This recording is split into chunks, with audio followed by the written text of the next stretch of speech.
Fala pessoal, vocês estão no canal Sávio Explica e o jogo de hoje é Era, Idade Medieval. Jogo que foi escolhido por vocês, não é mesmo? A gente lançou essa novidade agora no canal. Nos sigam também no Instagram. Lá no Instagram agora nós estamos fazendo enquetes, onde você vai poder escolher a cada semana o jogo da semana. Era, Idade Medieval, é um jogo de 2019 de Matt Leacock, o mesmo autor do Pandemic. E em Era, nós somos senhores feudais da Idade Média, da Espanha, pelo que diz a regra do jogo, embora isso não faça muita diferença quanto ao jogo, que estamos tentando desenvolver o nosso feudo, certo? O nosso domínio. E ao final do jogo, aquele que tiver conseguido fazer o seu feudo mais desenvolvido será o grande vencedor. Então, como é que se joga Era? Para começo de conversa, cada jogador irá receber um tabuleirinho desse aqui plástico, que representa o seu feudo, com esses pinos que são usados para marcar as trilhas.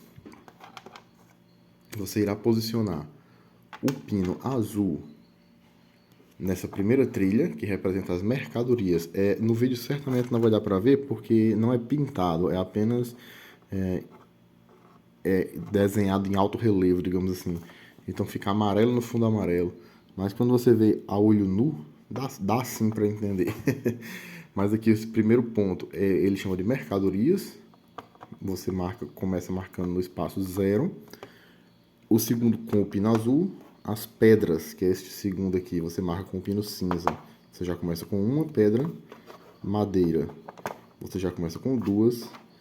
E esse último, que é o alimento, você começa com 3, certo? O alimento é o pino amarelo, marrom para madeira, cinza para pedra e azul para mercadorias. Além disso, nós temos essas outras duas trilhas aqui na vertical, que você marca com o pino branco. Essa aqui, da esquerda, que tem o símbolo de um livrinho, embora vocês com certeza não vão conseguir ver, que são os pontos de cultura. E essa laranjinha, que são os pontos de desastre, tem o símbolo de uma caveirinha, que também vocês provavelmente não vão conseguir ver. Além disso, cada jogador irá receber um certo número de dados e construções iniciais, certo? O jogador recebe uma torre inicial, uma fortaleza inicial, que ele deverá posicionar exatamente no centro do tabuleiro. Você vai contar aqui as casinhas, 4, 5, 6, e o centro exato do tabuleiro é aqui. Acertei? Isso, acertei. Ele bem que podia vir com um xizinho marcando para você. Bem, então você coloca a sua fortaleza no centro exato do tabuleiro. Além disso, você recebe 3 casas comunais, uma plantação e 3 trechos de muralha de tamanho 4. Existem trechos de muralha de vários tamanhos. Cada jogador, no início do jogo, recebe 3 de tamanho 4. Além disso, os jogadores podem receber também essas peças aqui, que representam espaços queimados, espaços destruídos. Era um jogo que dá para jogar de 2 a 4 jogadores. Se você estiver jogando em 2 jogadores, cada jogador recebe no começo do jogo 2 espaços destruídos como esse. Em 3 jogadores, cada jogador recebe 1. E em 4 jogadores, ninguém recebe nenhum. Vamos simular aqui uma partida para 3 jogadores. Então o jogador começaria com um espaço destruído como esse. Existe ainda um pino preto, que serve como marcador do jogador inicial e serve também para registrar os diferentes passos da rodada. Vocês vão entender já já. Então você escolhe um jogador inicial pelo método que você quiser. Ele recebe esse pino preto e coloca nessa trilha aqui em cima, certo? Lá no espaço inicial, vocês já vão entender melhor. Bem, então cada jogador irá pegar esse escudo aqui, esse biombo, esconder o seu domínio, né, o seu feudo atrás desse biombo e posicionar as suas peças iniciais escondidas, certo? Digamos que eu posicione aqui os meus 3 trechos de muralha aqui, aqui e aqui. A minha plantação aqui. O meu espaço queimado aqui. E as minhas 3 casinhas comunais, digamos que eu coloque aqui, aqui e aqui. Cada jogador é livre para posicionar essas suas peças iniciais da forma que quiser. Ok? Embora exista certa vantagem em posicioná-las de uma maneira ou de outra, que vocês vão entender ao longo da explicação do vídeo. Depois de que todo mundo estiver posicionado, remove-se o biombo e a preparação dos jogadores está completa. Vamos agora para a preparação geral, né? A preparação da mesa central. Você irá pegar todas, desculpem, todas as miniaturazinhas que vem no jogo, que representam os diferentes tipos de construção, e vai posicioná-las aqui separadas por tipo no centro da mesa. Se você estiver jogando em 2 jogadores, você remove uma miniatura de cada tipo. Uma miniatura de cada tipo vai para a caixa do jogo. Se você estiver jogando em 3 ou 4, não, você usa todas. A outra diferença são essas fichinhas brancas. Você vai posicionar essas fichinhas brancas no centro da mesa. Se você estiver jogando, desculpem de novo, em 2 ou 3 jogadores, como o nosso exemplo aqui seria uma partida para 3, você vai usar 3 dessas fichinhas. Se você estiver jogando em 4 jogadores, você vai usar 5. No nosso exemplo aqui, vamos usar apenas 3, porque estamos dando um exemplo de um jogo de 3 jogadores. 3 fichinhas ficam aqui, vocês já vão entender para que elas servem. E as outras 2 ficam guardadas, voltam para a caixa do jogo. Bem, além disso, cada jogador vai receber dados. Cada casa comunal, que é essa aqui, vou pegar uma aqui para vocês verem melhor. Esse jogo tem umas miniaturas muito bonitinhas. Cada casa comunal que o jogador tem lhe dá direito a um dado amarelo. E cada forte lhe dá direito a um dado cinza. Existem ainda os dados azuis e brancos, mas eu falo deles já já. No começo do jogo, como todo mundo recebe 3 casas comunais e um forte, todo mundo vai começar com 3 dados amarelos e um cinza. E aí, a gente está pronto para começar o jogo, certo? O jogo se desenvolve ao longo de uma série de rodadas e cada rodada possui 6 etapas, 6 fases, certo? Vamos explicar uma por uma. O jogador inicial, que é quem fica com esse pino preto, vai usando o pino para marcar no seu tabuleiro, fase por fase, né? Para ninguém se perder em que fase estão. Vamos começar pela primeira fase, que é a fase de rolagem de dados. Na fase de rolagem de dados, vou afastar aqui o tabuleiro. Na fase de rolagem de dados, cada jogador vai colocar aqui atrás do seu biombo e vai rolar todos os seus dados até 3 vezes. Como isso funciona? Você rola a primeira vez. Depois de rolar a primeira vez, você escolhe quais dados você quer manter e quais dados você quer rolar de novo. Digamos que eu queira rolar de novo esses 2. E aí você repete o processo. Faz isso uma segunda vez. E pode fazer ainda uma terceira vez.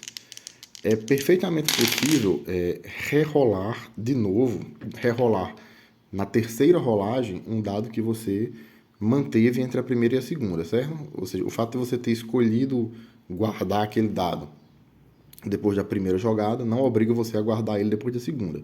Em cada uma das 3 jogadas, quer dizer, na primeira você joga todos e na segunda e na terceira você pode jogar qualquer quantidade desde 0 até todos, certo? O fato de você ter guardado um dado depois da primeira jogada não obriga você a guardar ele depois da segunda. E existe apenas uma exceção, que são esses dados aqui, que mostram uma caveira. Você vai ver que tem alguns dados que mostram uma figura de caveira. Um dado que mostra uma caveira não pode ser rejogado. Então, se você joga ele na primeira, cai uma caveira, ele vai ficar ali. Você já deixa ele de lado. A princípio, né? Existem algumas coisinhas que podem criar uma exceção a essa regra, mas a princípio, o dado que tem caveira não pode ser jogado de novo. Alguém pode perguntar, e para que esse biombo, né? Essa proteção aqui? Ela não permitiria que alguém trapaceasse? O cara pegar aqui, ninguém tá vendo, ele pega um dado de caveira e joga de novo? Ou simplesmente escolhesse aqui com a mão qual o lado do dado que ele quer e colocasse? A princípio sim, né? Mas sugiro que você escolha bem os seus companheiros de jogo Não convido ninguém que teria essa índole para jogar com você.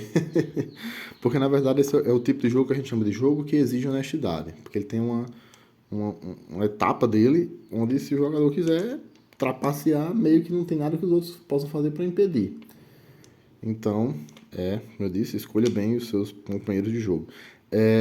E precisa mesmo desse bioma? Não seria mais simples tirar ele e deixar os jogadores jogarem os dados à vista de todo mundo para evitar o risco desse tipo de coisa? Não, na verdade precisa, porque existe pelo menos os dados cinza, no mínimo os dados cinza, só faz sentido que eles sejam jogados oculto dos outros jogadores, vocês já vão entender por quê, certo?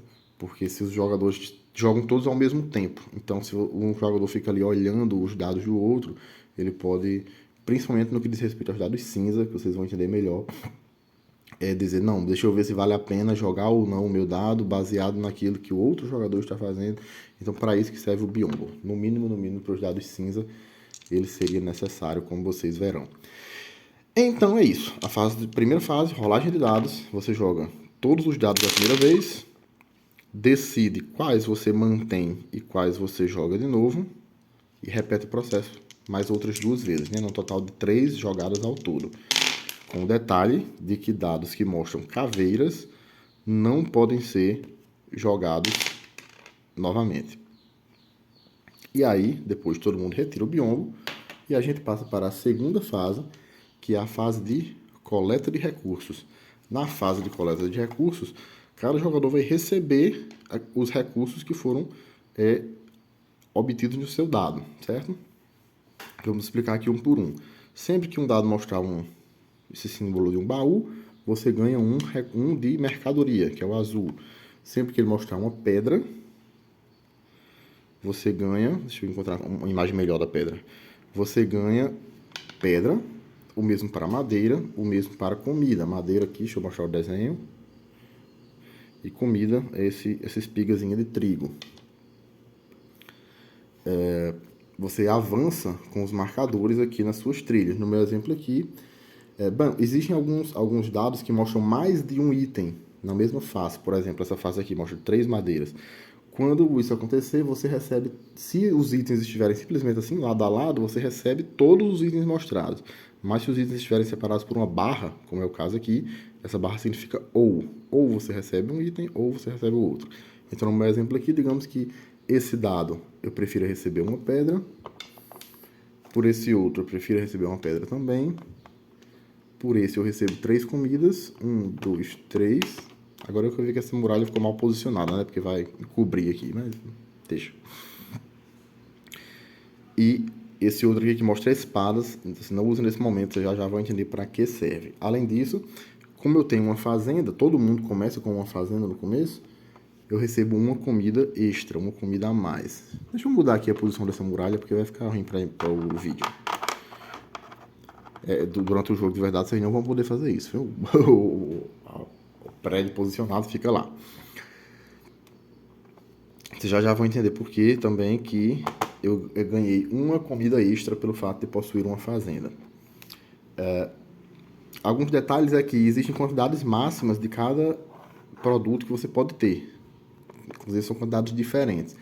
Essas quantidades são limitantes. Se o pino chega aqui na última casa e você teria direito a receber uma maior quantidade desse item, você desperdiça, você não recebe. Além disso, a gente tem aqui o pino branco, que marca os pontos de cultura. Você também recebe esse ponto de cultura mais ou menos da mesma forma. Ele é representado por um livro, deixa eu mostrar aqui. Cada livrinho que você tiver nos seus dados vai lhe avançar um ponto de cultura nessa trilha. A diferença é que os pontos de cultura não têm quantidade máxima. Se você chegar até o final da trilha, o que eu acho muito difícil de acontecer, você anota num papel que chegou até aquele final e depois volta para o começo e continua jogando. Ok? Isso para os pontos de cultura e também para os pontos de desastre, que eu vou falar daqui a pouco. Para os pontos de recursos, não. A quantidade é limitante. Se você chegar aqui no final da trilha, você tem que parar. Essa foi a segunda fase, a fase de coleta de recursos.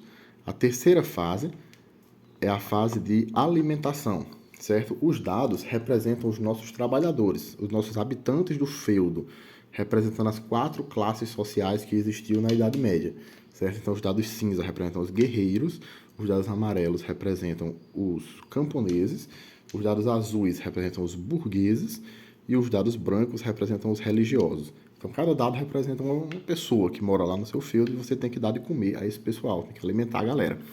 Então, você vai andar para trás na trilha de comida uma quantidade de pontos igual à quantidade de dados que você possui. Então, nesse começo de jogo, todo mundo começa com 4 dados, você recua 4 pontos aqui. 1, 2, 3, 4.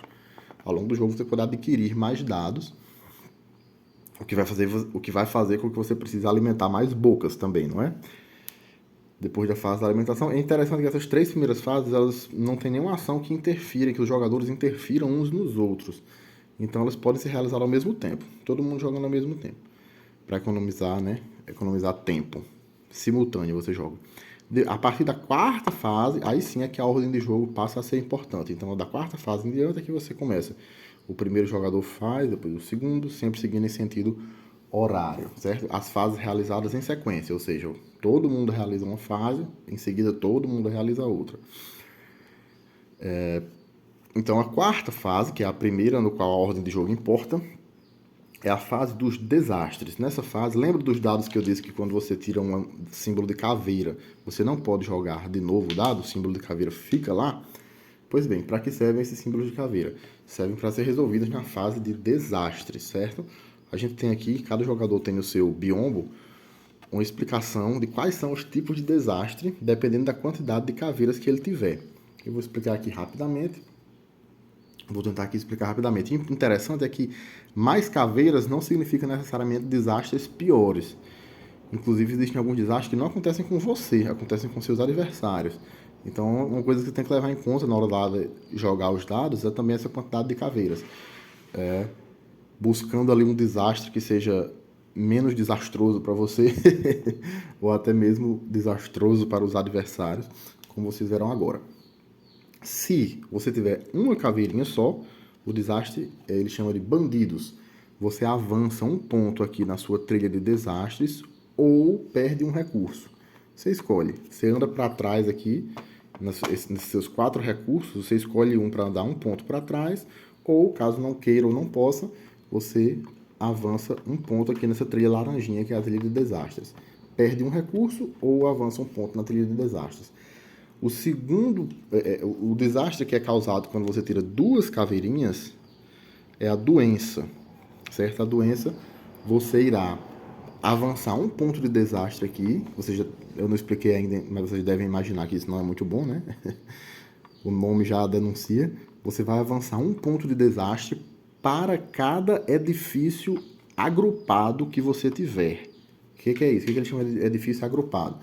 Qualquer edifício que fique horizontalmente ou verticalmente adjacente a outro. Então, no momento aqui, por exemplo, eu não tenho nenhum edifício agrupado, porque as muralhas não contam, certo? Muralha, sempre que a regra do jogo usar a palavra edifício, ele não está incluindo as muralhas. Muralha é muralha, edifício é edifício. Então, no momento aqui, se eu tirasse 2 caveiras e ocorresse o desastre da doença, isso não me afetaria, porque nenhum edifício meu está agrupado. Veja que eu deixei um espaço aqui entre as casinhas. Foi isso que eu falei lá no começo, que na hora de posicionar, fazer o posicionamento inicial, você já tem que levar em consideração coisas assim. Mas imagine que eu tivesse aqui, por exemplo, esse edifício aqui. Esse edifício está adjacente a esse. Então eu perderia 2 pontos, né? Eu avançaria 2 pontos de desastre. Esse que está adjacente a esse e a recíproca verdadeira, né? Esse está adjacente a esse outro. Basicamente você vai olhar cada edifício que você tem, um por um, e vai ver se ele está adjacente a pelo menos um outro edifício. Se ele estiver, você perde avança um ponto aqui na trilha de desastres.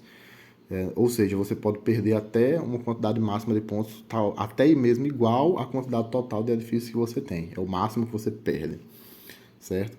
E é importante que não existe adjacência na diagonal, ou seja, nesse meu exemplo que eu estou dando, se essa construção estivesse aqui, ela não é considerada adjacente, certo? Não existe adjacência na diagonal nesse jogo.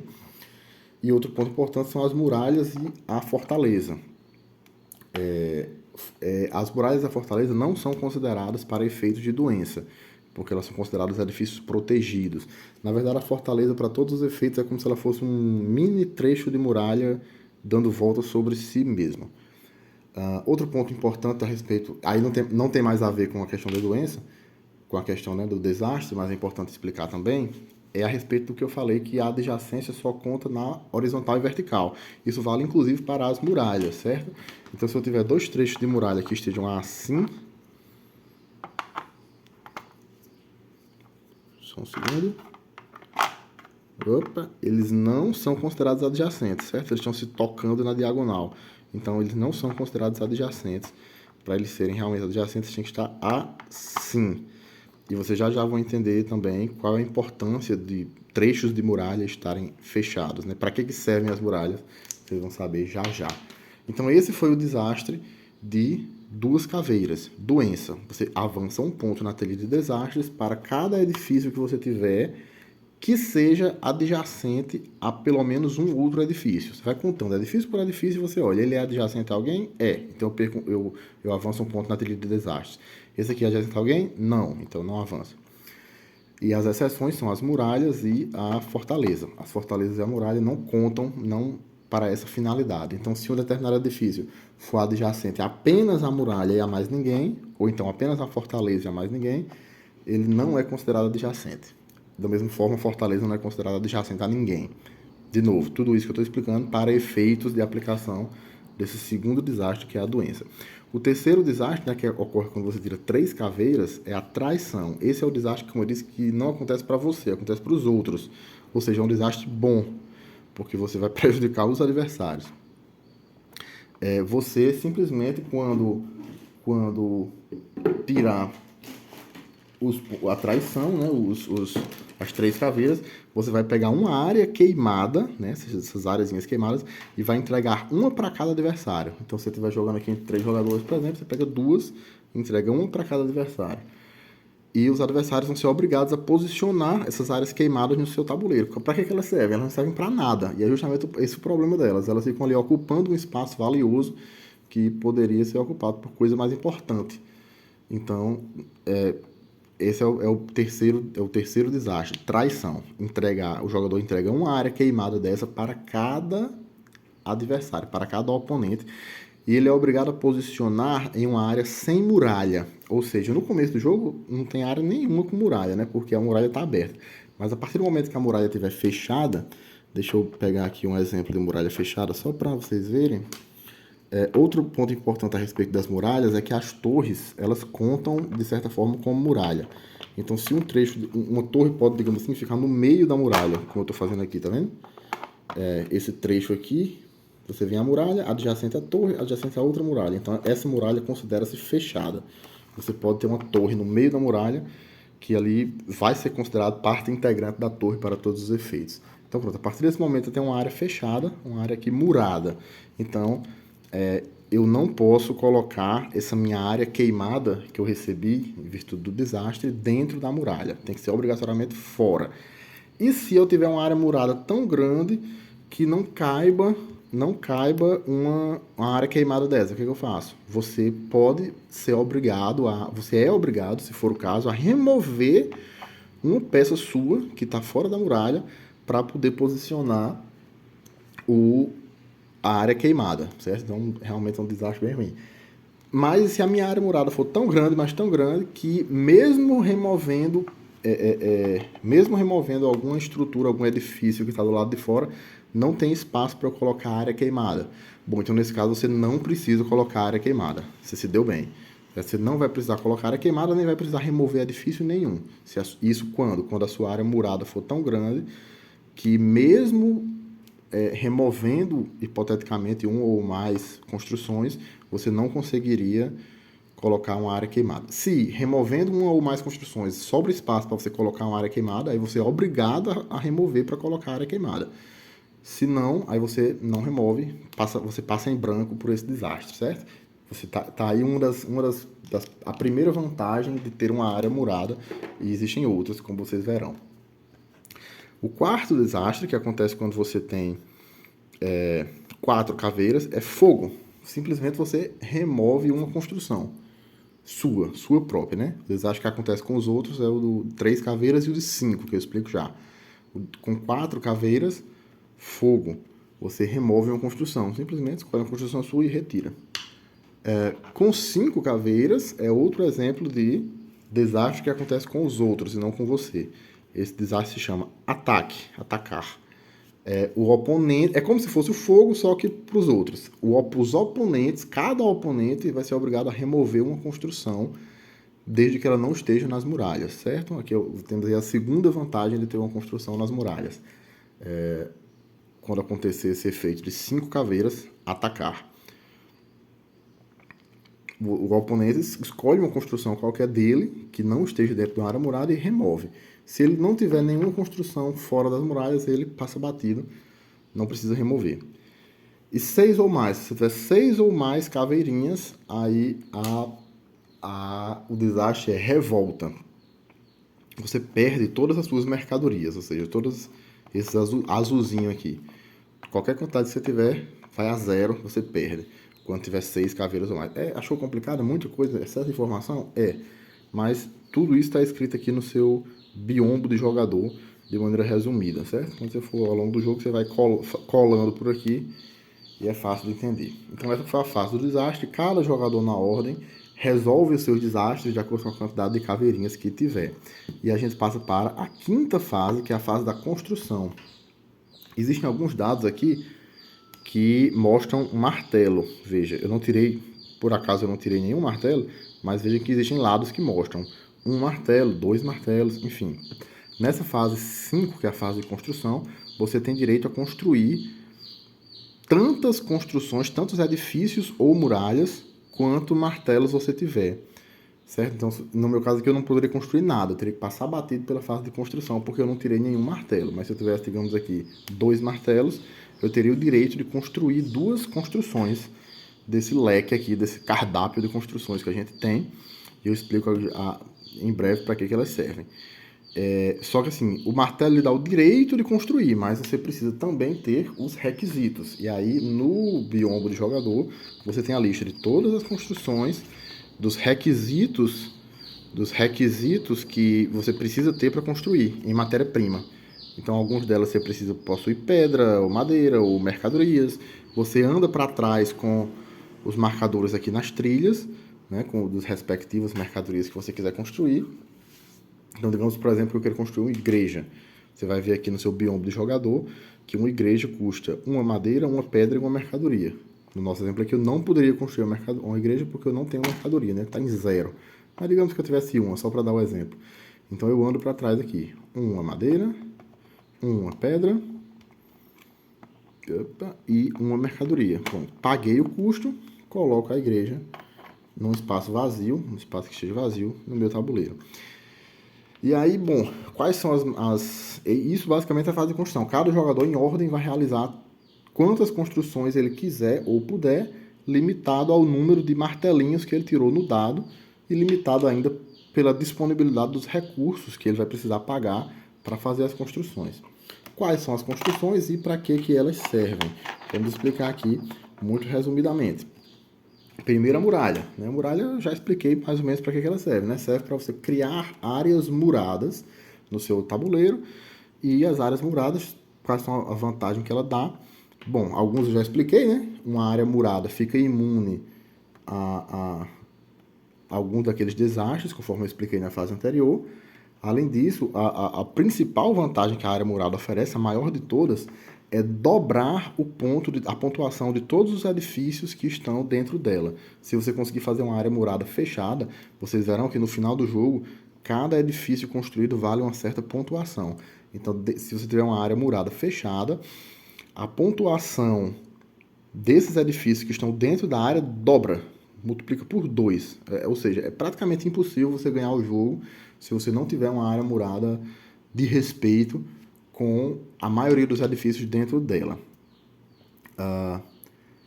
E além disso, você vai ter também uma pontuação extra no final do jogo para a maior área murada. Vai contar, cada jogador vai contar o tamanho da sua área murada, né? Aí vai precisar de uma aulazinha de geografia para calcular a área. Você calcula, né, baseado no número de buraquinhos, né?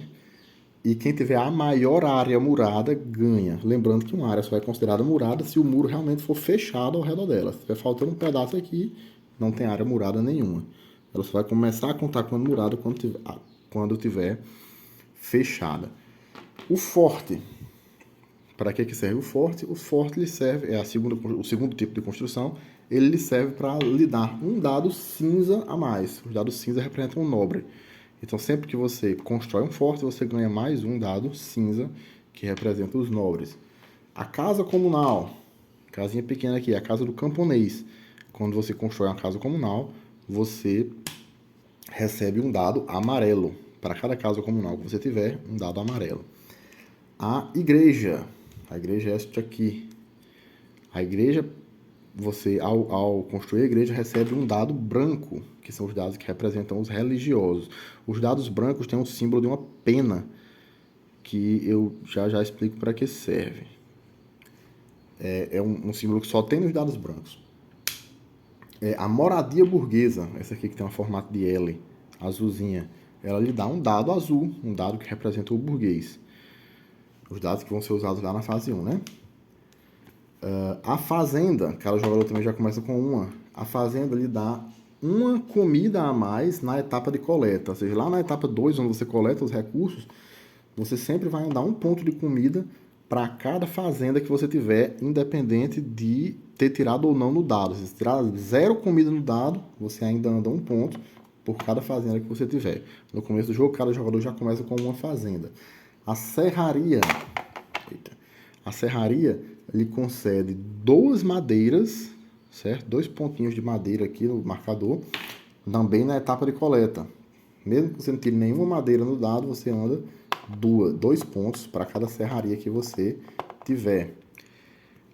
O hospital. Ele serve para a etapa dos desastres, quando ocorre a doença, né? Lembrem que eu acabei de explicar, a doença é o desastre que acontece quando você tira 2 caveiras. E você perderia um ponto para cada edifício que esteja agrupado a algum outro edifício. O hospital serve justamente para prevenir isso. Quando você tem o hospital no mapa, no tabuleiro, os edifícios que estejam adjacentes ao hospital não vão entrar nessa conta. Então você vai com a ideia do hospital é que você vá colocando aqui o máximo possível de edifícios adjacentes a ele, porque quando acontecer uma fase de tragédia da doença e você for fazer aquela contabilidade dos edifícios agrupados, qualquer edifício que esteja agrupado ao hospital e o próprio hospital também não vão ser levados em conta, não vão ser contabilizados na hora de contar esses pontos de desastre da doença, ok? O mosteiro, o monastério, que é esse aqui. O monastério dá um poder bem interessante, que é o de definir um dado antes da segunda rolagem. Ou seja, lá na fase de rolagem de dados, você rola os dados e você vai simplesmente escolher um dos dados. Você pega um aqui e diz, eu quero isso aqui. Pronto, está definido.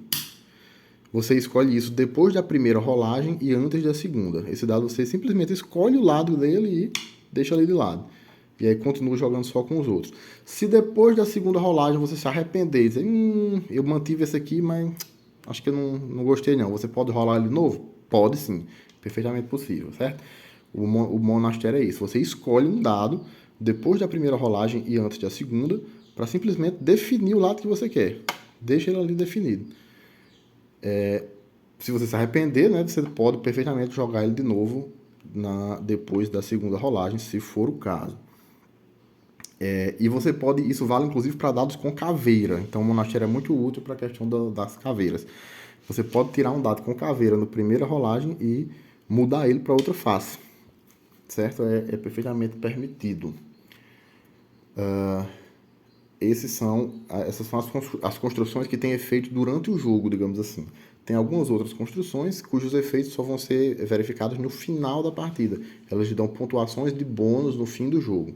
São elas o mercado.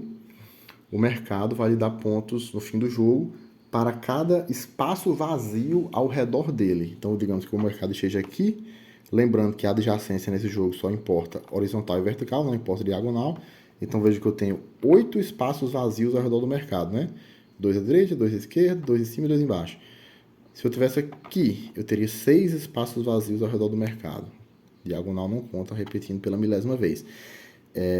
Então, no final do jogo, você vai ganhar um ponto para cada espaço vazio que você tiver ao redor do seu mercado, certo? O mercado tem que ter espaço ao redor dele. O centro da guilda,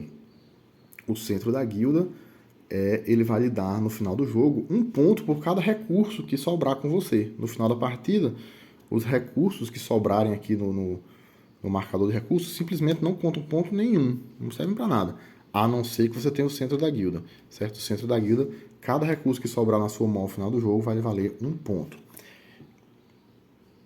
A universidade, você vai ganhar um ponto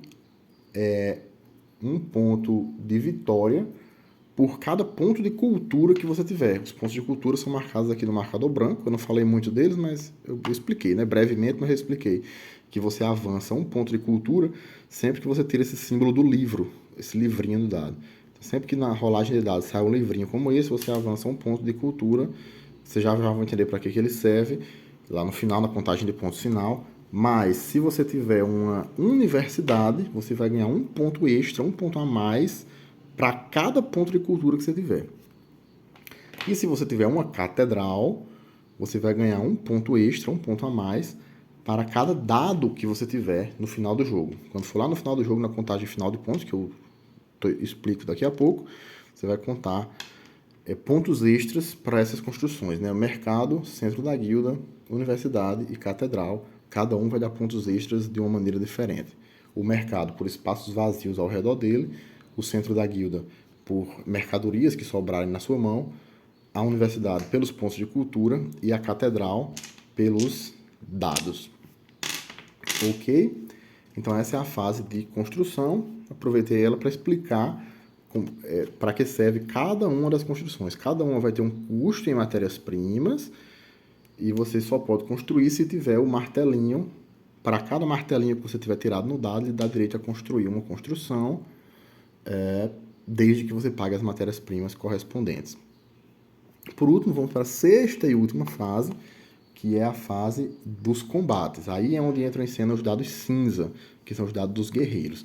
Você vai comparar na fase de combate a quantidade de espadas que cada jogador tem, certo? As espadas que cada jogador tem, e você vai ver, por exemplo, digamos numa partida aqui de 3 jogadores, que eu tenha tirado 3 espadas, os meus oponentes tinham tirado, digamos, deixa eu pegar aqui uns dados para simular.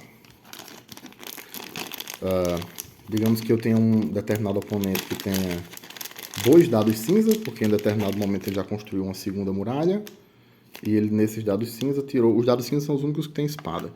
Nesses dados cinza ele tirou assim, por exemplo. E um terceiro oponente tirou assim, certo? Então esses são os 3 resultados. O que é que a gente faz? Não, para o exemplo ficar melhor, vamos botar 2. A gente vai contabilizar a quantidade de espadas de todo mundo. E quem tiver mais espadas vai roubar, vai extorquir quem tem menos. Então, o que determina a ordem de quem rouba e quem é roubado é a quantidade de espadas. Então, eu que tirei 3, extorquiria desse meu amigo aqui que tirou apenas 2 e também desse aqui que tirou apenas 1. Esse aqui que tirou 2 seria extorquido por mim e, por sua vez, extorquiria esse outro, né? Ele é roubado por quem tem 3 e rouba quem tem 1. Você faz uma escadinha aí. Todo mundo que tiver mais espada rouba de todo mundo que tem menos. Até o último coitado que tiver menos espadas de todos vai ser roubado por todo mundo. Em caso de empate, um não rouba do outro, né? Dois ou mais jogadores empatados não roubam entre si. Isso, a princípio, você determina quem rouba de quem. Mas aí entram em cena os escudos. Um jogador que tiver uma quantidade de escudos igual ou maior à quantidade de espadas de outro jogador, não vai ser roubado por aquele jogador. Então esse meu camaradinho aqui tem 4 escudos. Eu tenho 3 espadas, não consigo roubar dele. Esse aqui que também tem 2 espadas, também não consegue roubar dele. Então esse aqui não vai ser roubado por ninguém, no nosso exemplo. Acabaria apenas esse, roubaria desse e nada mais, certo? Então, quem define, a princípio, quem rouba de quem é o número de espadas. No entanto, se um jogador tiver um número de escudos igual ou maior ao número de espadas de outro, o escudo anula a espada e aquele roubo não acontece. Aquele roubo específico não acontece. a extorsão, né? Que é como a regra chama.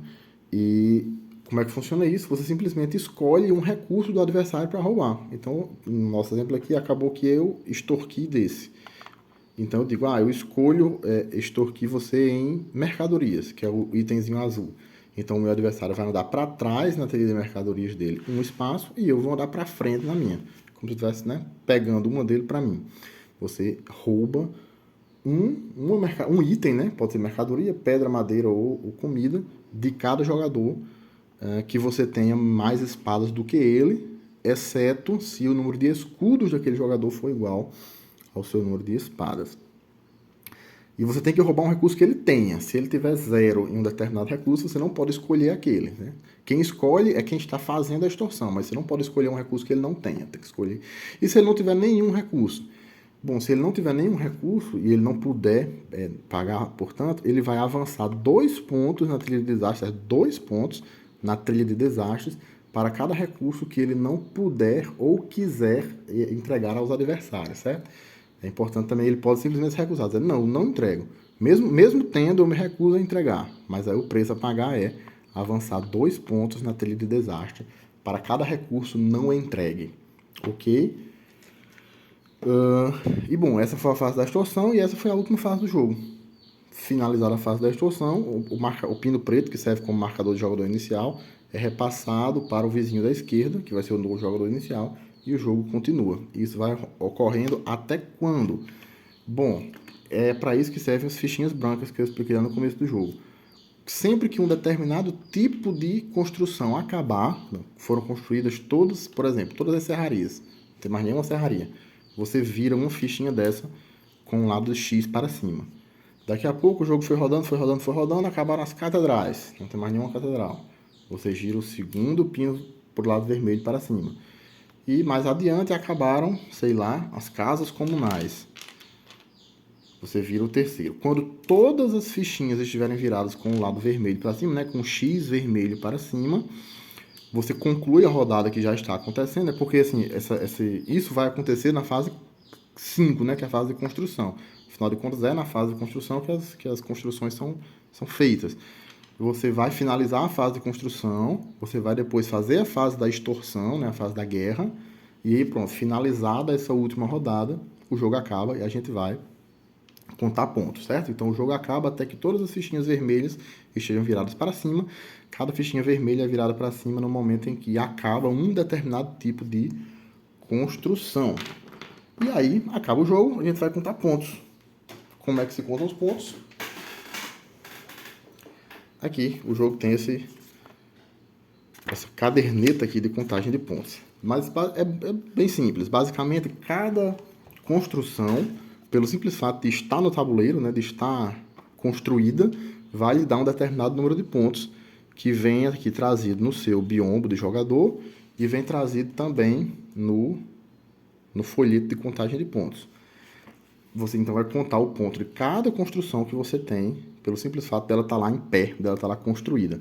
Caso ela esteja construída dentro de uma área murada, uma área fechada murada, você multiplica por 2 o valor, certo? A área murada multiplica por 2 o valor de toda a construção que está lá dentro. E um ponto interessante é que a fortaleza, ela sempre se considera murada. Então, mesmo que uma fortaleza esteja isolada assim, por exemplo, você vai multiplicar por 2 o valor dela, porque é como se ela fosse uma muralhazinha ao redor dela mesma. Seria muito mais simples a regra simplesmente dissesse que a fortaleza vale 2.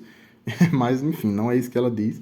Ela diz que a fortaleza vale 1, mas esse 1 é multiplicado por 2 pelo fato dela estar na muralha. Enfim, vai entender. Certo? Então a fortaleza é sempre considerada murada, mesmo que ela esteja isolada assim. Você conta o ponto de todo mundo, multiplicando por 2 quem estiver dentro de uma área murada. Depois disso, você vai contar o ponto bônus daquelas construções ali de cima. Lembra que eu expliquei? Existem algumas construções que lhe dão pontos de bônus de acordo com certos critérios no final do jogo. O mercado, o centro da guilda, a universidade e a catedral. Eu já expliquei de que forma elas dão ponto bônus ao final do jogo. Isso vem também aqui resumido no biombo do jogador. Em seguida, pontos de cultura, que são os brancos aqui. Cada ponto de cultura vai valer 1 ponto de vitória. Simples assim. Além disso, o jogador que tiver a maior cultura ganha 5 pontos de vitória extra. certo? E por último, a área mais murada. Todo mundo vai contar o tamanho da sua área murada. Quem tiver a maior área murada ganha 10 pontos extras. Tudo isso foi explicado aqui. Aqui são registros de partidas anteriores minhas. Veja, recebe o bônus de mercado, bônus, enfim, das construções, ponto de cultura, pontuação extra para quem tiver a maior cultura, 10 pontos a mais para quem tiver a maior área murada. E no fim, esse dá o primeiro subtotal e você subtrai os pontos de desastre, certo? Os pontos aqui da trilha laranja. Você dá o primeiro subtotal ali, menos os pontos de desastre que você tiver acumulado ao longo do jogo, né? Os pontos de desastre equivalem a pontos de vitória negativos, e aí vai lhe dar a sua pontuação final. E quem tiver mais pontos é o grande vencedor. O vídeo já está bastante longo, pelo que eu estou vendo aqui já vai ser o vídeo mais longo da história do canal, mas falta explicar ainda, eu disse que explicava depois e acabei não explicando, a pena, certo? Só para finalizar o vídeo, nos dados brancos, especificamente nos dados brancos, eu tenho um lado que mostra uma peninha. Para que serve essa pena? O que é que ela simboliza? Bem, a pena lhe dá o direito de fazer uma rolagem extra de dados. Você faz as 3 rolagens na fase 1, lá na fase 1 de rolagem de dados. Você faz as 3 rolagens que naturalmente você tem direito. Se ao final das 3 rolagens você tiver um dado branco mostrando uma pena, você tem o direito de rolar de novo o próprio dado branco e mais um outro dado à sua escolha, certo? Você tem o direito de rolar de novo um outro dado branco e mais um outro dado à sua escolha, incluindo dados de caveira, certo? Então você faz as 3 rolagens normais, no final das 3 rolagens você remove o biombo e mostra, ó, eu tenho uma pena, ou eu tenho 2, enfim, você pode ter mais de uma pena. Então, para cada pena que você tiver, você joga de novo o próprio dado branco que tem a pena, e junto com ele você pode jogar um segundo dado. E se nessa nova rolagem sair uma nova pena, você pode fazer de novo. Enquanto sair pena, você pode rolar o próprio dado que tem a pena e, adicionalmente, junto com ele, se você quiser, um segundo outro dado. Dado esse que pode, inclusive, ser um dado que tenha caveira, ok? Então é isso. Temos aqui nosso vídeo mais longo da história do canal até então. Esse foi o nosso jogo da semana, mas valeu a pena. Mesmo o vídeo sendo longo, valeu a pena, porque foi o vídeo escolhido por vocês lá no Instagram. Nos sigam no Instagram também, para poder escolher os próximos vídeos das próximas semanas, ok? Esse foi o nosso jogo da semana. Joguem Era Idade Medieval. Se gostou do vídeo, deixe seu curtir e seu comentário, se inscreva no canal, ative as notificações e até o próximo jogo.